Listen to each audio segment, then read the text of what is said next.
You will see me looking down a lot during my video, and that is because I do have an outline. I want to stay on topic, and I apologize. I'm having to film in my car because the lighting in the house was so bad. Also, I'm stuck home because of a snowstorm, so bear with me. It'll get better as time goes on.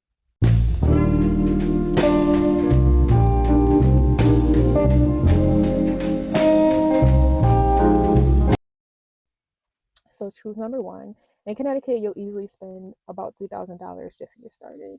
In Florida, it may be around 1,000. So let's go into the breakdown.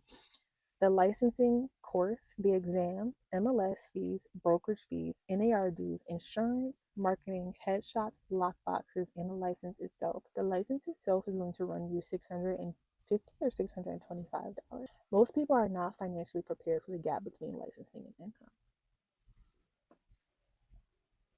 Your personal brand is far more important than your brokerage. The brokerage matters, of course, but at the end of the day, people are interested in you and what you have to offer because they're working directly with you. People need trust, not a logo. They need proof, they need consistency, and they need follow up. You cannot hide behind a brokerage. Their experience is not going to be fully with your brokerage, but with you. Number three, your sphere is a starting point, not a strategy. It would be nice for your friends and family to work with you, but they don't have to. Let's talk about leads. There are plenty of places to get leads. You can get leads from social media. You can get leads from your sphere of influence. You can get leads from people you've worked with in the past. Just a quick rundown. Social media, Instagram, Facebook, YouTube, LinkedIn, those.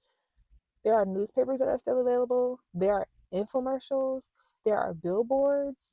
There is old school marketing where you're knocking on the door, leaving door handles. There are plenty of ways to get your name out there. Okay?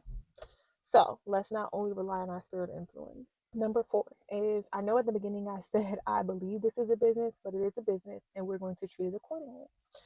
So you are going to track your expenses, budget for your taxes, have a CRM, a marketing plan, and you're going to time block. The reason I recommend time blocking is because you need to know where your time is going. You don't want to be an agent that's working 60 and 80 hours a week and you're barely closing $5,000 in a month. You want to time block and you want to have systems in place for your time blocking. Most people will need a part-time job. A lot of people will ask me, oh, when are you going to become a full-time agent? I'm not, because for me, real estate is a part of my business, not the entire business. So consulting and real estate works hand in hand. I work with a lot of business owners. They become investors. They come to me when they want to work together. And that is how I run this machine, right? Also, when I do pivot into being a luxury agent and when I do pivot into becoming a full-time investor, my license will support that. Right now, I'm giving myself years to build up to that because, again, realistically, you need to have a business plan. You need to have markers and you need to have goals. My goal right now is not to be a full-time agent. Number six, leases are underrated. Okay, they have a faster turnaround. It builds experience. It builds a pipeline. It teaches new negotiation and it creates momentum. In Connecticut right now, you cannot film inside of a house without an agent's approval. A lot of agents don't want to ask for that approval, which is why you should do that within your brokerage. But also, when you work with leases, most apartment complexes are going to let you do that regardless because they want to be at full capacity. And the way to do that is to work with realtors. They understand our reach, so a lot of times it's not an issue. I put together a free guide to leasing and like how to get started in leases, so you can feel free to download that from my beacons. Have fun or you'll quit. With any business, you really should be having fun.